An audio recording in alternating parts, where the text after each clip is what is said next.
Hey guys, Elijah here from Retro Pocket. It's raining handhelds, people. From what it looks like, handheld gaming PCs are about to hit a new peak in 2026, with a wave of leaked releases promising huge power, cool designs, and surprising prices. Talk about SteamOS powered upgrades to massive 9-inch premium rings. This year is about to redefine portable play. The upcoming 2026 lineup has something that will grab your attention. Let's dive into 6 ultimate handhelds you'll want on your radar. Lenovo Legion Go 2 SteamOS Edition. About time, Lenovo did the obvious at CES 2026. The Lenovo Legion Go 2 is now shipping with SteamOS, and single decision reframes the device. The hardware stays untouched. You still get the AMD Ryzen Z2 Extreme, configurations up to 32GB of RAM, and storage scaling 2TB SSD. What changes is how usable power feels in your hands. Windows 11 was always the bottleneck. Controller navigation felt awkward. Desktop pop-ups killed immersion, and handheld gaming demanded compromises. SteamOS removes friction entirely. Boot into a console-style interface, optimized for controllers. Suspend and resume like a Steam Deck, and tighter performance tuning built for handheld silicone. Lenovo even adjusted the menu button layout to match SteamOS conventions, which shows this was planned. Existing owners can install Linux themselves, but process was never friendly. Out of the box, SteamOS means zero tinkering, zero setup anxiety, and immediate play. Lenovo claims deeper optimization, similar to what it achieved with the Legion Go S, potentially squeezing more real-world performance from the Z2 Extreme. Pricing starts at $1,199, higher than the Windows version. With a June 2026 launch window, cost debates aside, this Legion Go 2, people want it all along. Acer Nitro Blaze 11 and Blaze 8. Acer went strangely quiet at CES 2026, and it wasn't subtle. The Acer Nitro Blaze handhelds, the Nitro Blaze 7, 8, and the absurdly large Nitro Blaze 11, were completely missing from the show floor. That silence triggered vaporware alarms, so a direct question was asked. Acer's answer was blunt and very corporate.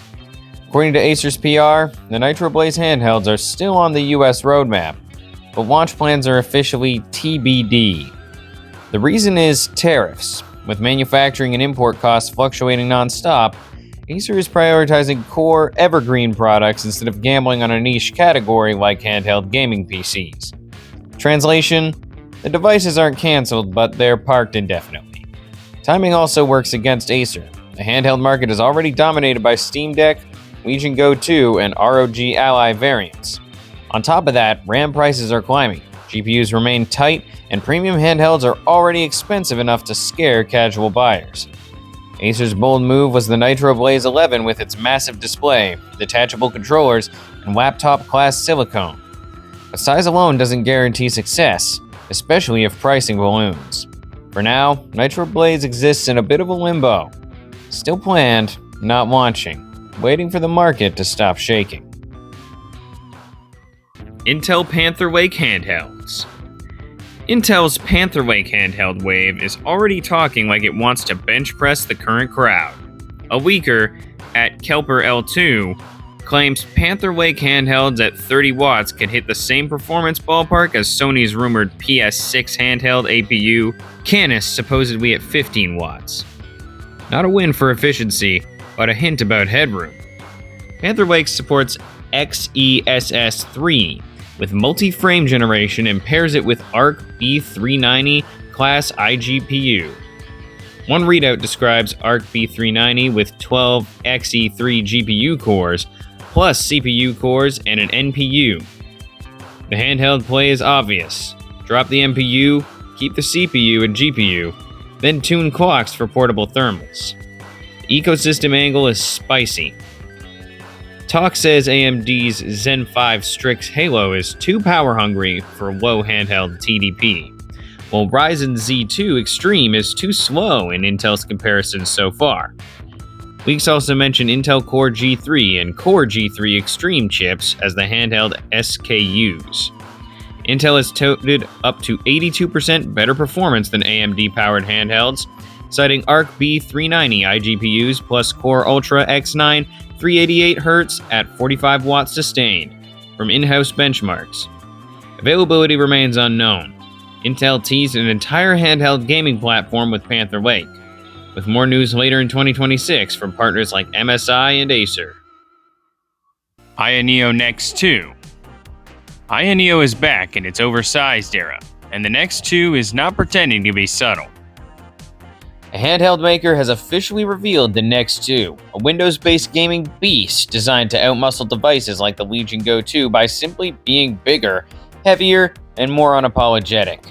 Built by Ayaneo, the Next II features a massive 9.06-inch OLED display, running at 2400 by 1504 resolution, with a variable refresh rate stretching from 60 Hz all the way up to 165 Hz. That screen alone puts it firmly in tablet territory. Powering the whole thing is AMD's Ryzen AI Max Plus 395 chip, paired with an enormous 115-watt battery. Battery life numbers were skipped, which usually says everything. Input hardware leans fully premium. You get Hall effect joysticks and triggers to avoid drift. Dual customizable smart touchpads borrowed from the Ayaneo Kun. 4 rear buttons plus 4 additional programmable inputs. This thing is practically daring you to remap everything. Pricing has not been announced, but expectations are already set. Ayaneo-kun topped out around $1,700. And the Next II is bigger, faster, and more extravagant. A $2,000 price tag would not be shocking at all. MSI Claw 8 AI Plus. Color finally crashed the handheld party at CES 2026.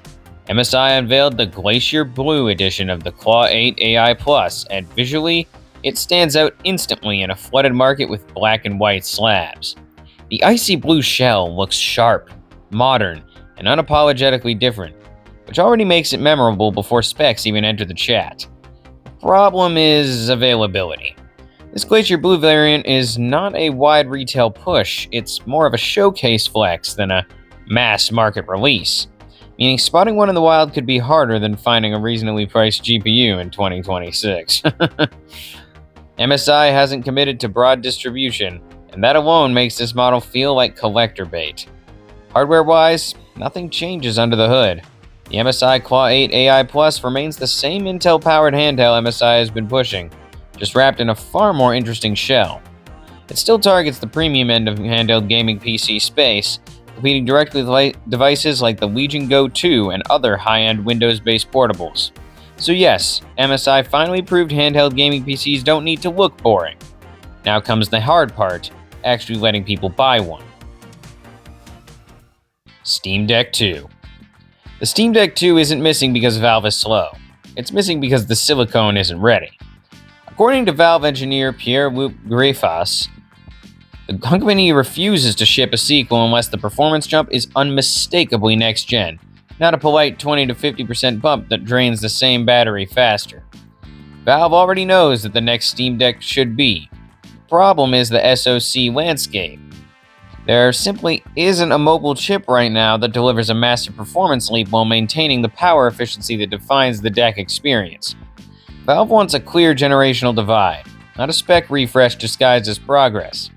That's why the original Steam Deck is sticking around longer than most expected. Valve prioritizes battery life, thermals, and consistency over chasing benchmark headlines. Until a mobile APU can dramatically outperform the current Deck at similar power draw, Steam Deck 2 stays theoretical. Meanwhile, Valve's focus has shifted towards Steam machines and expanding SteamOS and Proton. Hardware sales are secondary. Software adoption is the real endgame, and Steam Deck already funnels players into that ecosystem perfectly. Rumors float around 2028, but nothing is locked. Valve would rather let competitors race ahead with expensive handhelds than ship a sequel that feels incremental. Steam Deck 2 isn't late, it's waiting for the right chip to exist. Let's face it, From what it looks like, 2026's handheld scene is shaping up to be one of the most exciting eras yet, with devices that challenge expectations and push boundaries. There's a lot to anticipate.